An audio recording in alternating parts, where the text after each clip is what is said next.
आज हमने शहर के जो अधिकतम व्यस्ततम जो मालिक थे ना, उन पे हमने कार्रवाई की थी। हम चाहते हैं कि शहरवासियों की कैसे न कैसे बेचारों को रिलीफ मिले। पूरा शहर दुखी है, पूरा शहर परेशान है इन अतिक्रमण से। और अब हम युद्ध स्तर पे यदि कुछ करना चाहते हैं तो ये कुछ जो लोग है ना, ये इनकी वजह से हमें बहुत ज्यादा पेन लेना पड़ रहा है। अभी सुबह हमने ये सब्जी मंडी जो नगर पालिका ने दी या नहीं दी हो तो आप लोग नगर पालिका से पूछना, लेकिन यदि उसने दी है तो ये सरासर नाजायज गलत दी है, क्योंकि रोड के ऊपर दी है उन्होंने सब्जी मंडी है जो साला स्टैंड के पास, वहाँ सड़क के अलावा कोई जगह ही नहीं है। फिर सब्जी मंडी कैसे लगी? कितने सालों से 10, 20, 50, 60 से लग रही है, कब से लग रही है? तो ये आप लोग तय करवाना कि नगर पालिका ने यहाँ नाजायज यदि सब्जी मंडी दी है तो ये उनकी बहुत बड़ी गलती है। जानबूझ के शहर की व्यवस्था खराब करने के लिए नगर पालिका ने ये काम किया। यदि उसने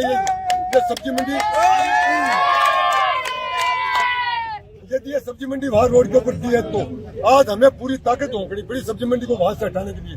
हमने पूरी ताकत लगा करके यहाँ 90% ठेले वालों को यहाँ लाकर ये काम कर दिया था। यहाँ काफी जगह शहर का अतिक्रमण भी नहीं है, वे आराम से अपना सामान बेच सकते हैं। 10% लोगों ने हमें सुबह चकमा दिया दुकानदारों ने कि साहब हम तो माल हमारा घर में ले गए, वो ले गए, बेचेंगे नहीं, ये करेंगे। और जैसे मैं चला गया उन लोगों ने, बदमाशों ने अपनी दुकानें वापस खोल के सामान बेचा 10% ने। तो उससे नुकसान किसका हुआ? 90% का। ये 90% ने जब ये देखा दोपहर तक के बाद तक कि वो वहाँ उन लोगों ने दुकानें खोली, माल बेच रहे हैं और हमारा माल नहीं बिकेगा यहाँ, तो भाई जब वो 100% का माल 10 दुकानदार बेच रहे हैं तो इन बेचारों को लेने यहाँ कौन आएगा कुएं के पास? तो वो फिर परेशान होकर के गलियों में चले गए अपना सामान बेचने के लिए। तो वो 10% बदमाश हो गया, उनके ऊपर मुझे मजबूरन सख्ती करनी पड़ी है इसको। आज जो अभियान चला था, इस अभियान के अंदर कलेक्टर साहब है, एसपी साहब है, इन्होंने आपको जो नगर परिषद से जाता भेजा था वो जाता सुबह या शाम को नजर ही नहीं आ रहा है। देखिए मैं न किसी से डरता हूँ। यदि जनता के हित में जेल जाना पड़े तो मैं जेल भी चला जाऊंगा। यदि कोई मेरे खिलाफ कोई कार्रवाई करेगा तो मैं जेल भी कटाऊंगा, समझ गए? मेरा जो उद्देश्य मैंने कायम केस को मुक्त करूंगा, चाहे मेरे को जेल भिजवा देते, ये केस कर देते, मेरे पर कुछ भी करते। मैं जानता हूँ, कानून की जानकारी है मुझे कि मेरे खिलाफ क्या क्या कार्रवाई हो सकती है, मैं जानता हूँ अच्छी तरह से। लेकिन उससे भी बिना डरे मैंने अपना उद्देश्य कायम कर लिया कि मैं 15 दिन में शहर को मुक्त करूंगा तो करूंगा। मैं मेरी जिद पर, मेरे एसपी का, कलेक्टर का मेरे को पूरा सपोर्ट है, मुझे किसी के सपोर्ट की जरूरत नहीं है। पहली बात, नगर परिषद ने मेरे साथ धोखा किया, चीटिंग की और चालाकी की।